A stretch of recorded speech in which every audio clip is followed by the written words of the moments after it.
कालच आपलं गटनेता आणि विरोधी पक्ष नेता म्हणून माझी निवड झाली आणि निवड झाल्यानंतर प्रत्येक म्हणजे माझा तुम्ही नेहमी पाहिलंय मला कुठलाही एखादा दुःखद प्रसंग असेल म्हणजे मला स्वतःला जेव्हा वाटतं की मला बाळासाहेबांचे आशीर्वाद आता हवेच आहेत तेव्हाही मी इथे आलेली आहे आणि आजही की बाळासाहेब आपण वेगळ्या म्हणजे आम्हाला जो आशीर्वाद कायम देत आलात आजही मुंबईमध्ये बाळासाहेबांच्या विचाराची ताकद ही आजही तिथे मुंबईत दिसते. भले गणितांची अंकांची गणितं करून जे काही सत्ताधारी म्हणून भाजपने आणि 2022 नंतर जे सत्तांतर घडल्यानंतर बाकीच्या लोकांनी शिंदे गुटनी जे काय केलं आहे त्याचं ते समीकरण घेऊन आज सत्तेत बसले. जो लोकांचं महापालिकेचा जो संपूर्ण मराठी माणसाचा जो साथ हवी ती आम्हाला मिळालेली आहे आणि जरी विरोधी पक्ष म्हणून जरी बसलो शेवटी काम मुंबईसाठीच करायचं आहे.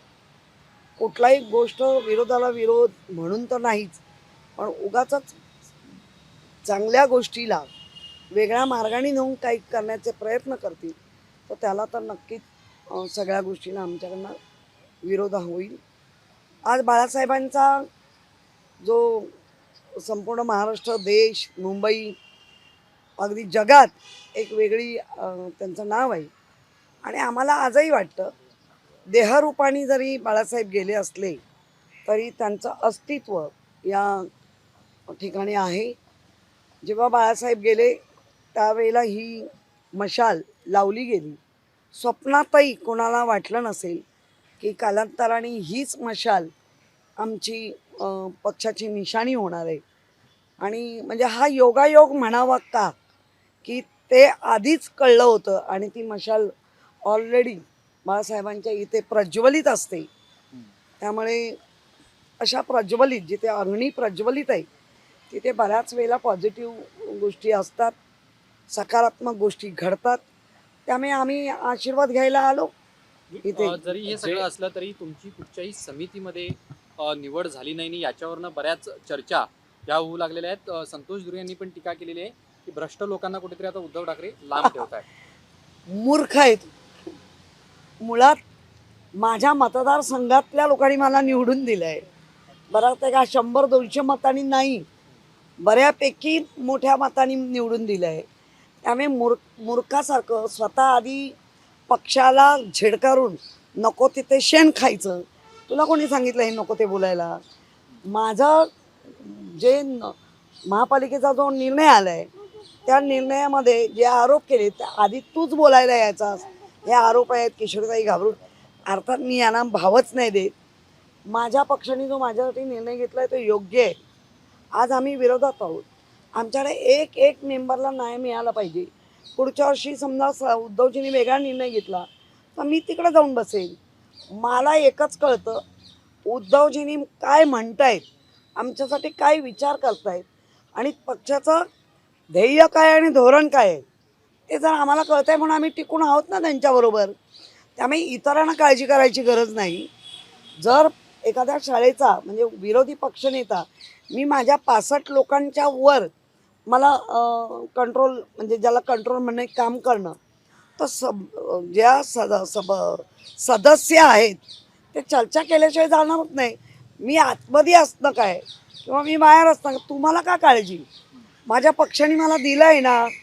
जे विरोधी पक्ष नेता हा म्हणजे खरं म्हणजे नेती म्हणता येणार ना ते काय वेगळा शब्द आहे पण आपण नेताच म्हणूया. तर विरोधी पहिल्यांदा घडतं आहे मुंबई एवढ्या वर्षाच्या मुंबईच्या या कारकिर्दीमध्ये की विरोधी पक्ष महिलेला मिळतो आहे. तर नक्की तुमची पोटदुखी काय आहे? मला काय नाही दिलं तर मी काय तुम्हाला सांगायला आली आहे का? किंवा माझ्या वागण्या बोलण्यात तुम्हाला माझ्या पक्षाचं ध्येय धोरण मला माहिती आहे आणि माझ्या पक्षाच्या ध्येय धोरणांनीच मी चालणार. मला माझं ते महत्त्वाचं आहे. मला स्टँडिंग शेवटी सदस्य म्हणून जाणार ना. तर आमचे जे सदस्य आहेत ते सगळे पॉवरफुल सदस्य आहेत. सर ऋतू तावडे ज्या महापौर आहेत त्यांनी एक QR कोड लावलाय त्यांच्या ऑफिसच्या बाहेर आणि त्यांनी एक सूचना केलेली आहे का महापौर निधीसाठी किंवा निधीसाठी सर्वांनी पुढे यावं. आपल्याला जे आरोग्यासाठी निधी जमवायचा आहे. कसं बघताय? बघा, माझ्या वेळेला पण मी मग कोविड काळ असूनही बऱ्यापैकी निधी जमवलेला होता आणि तो प्रत्येक नगर म्हणजे महापौरला करावा लागतो. मी फॅमिली गाडी सोडली होती. मी फॅमिली गाडीचं जे नेहमीचं डिझेल, तो पगार, तो जे काय ते मी आयुक्तांना पत्र लिहिलं होतं की ती संख्या धरून आमच्या महापौर आरोग्य निधीला तो जमा करा म्हणून.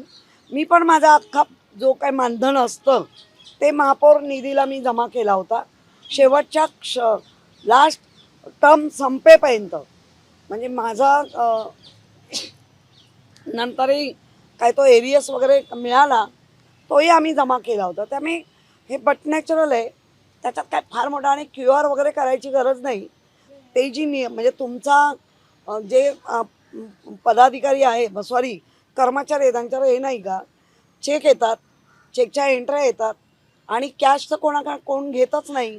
त्यामुळे चेकनी दिलेल्यांना परत पत्र पाठवायचं असतं ते आभार म्हणून संस्थांना किंवा एखाद्या दानशूर व्यक्तींना. आम्ही जमा केलेत. कुठे ना कुठे मुलुंडला जी दुर्दैवी घटना घडली त्याच्यानंतर आज अमित ठाकरे यांनी पण सांगितलंय की आपण काम लवकर करण्याच्या भानगडीत काम बरोबर करत नव्हतं का आणि त्यामुळे लोकांचा जीव हा सगळ्या कामामुळे जाताना दिसतोय का. आदित्य ठाकरेंनी पण 3 दिवसापूर्वी जो वरळीचा जो एक्वालाईन होते त्याच्याबद्दल पण त्यांनी उल्लेख केला होता. काय बोलताय हा? माझ्याकडे तुमच्याच माध्यमातून एक प्रश्न आला होता, म्हणजे की विदेशी कंपन्यांना जास्त काम देत आहेत आणि जास्त किमतीनी मोठ्या ह्यानी. मला वाटतं स्वदेशी कंपन्या चांगलं काम करतात.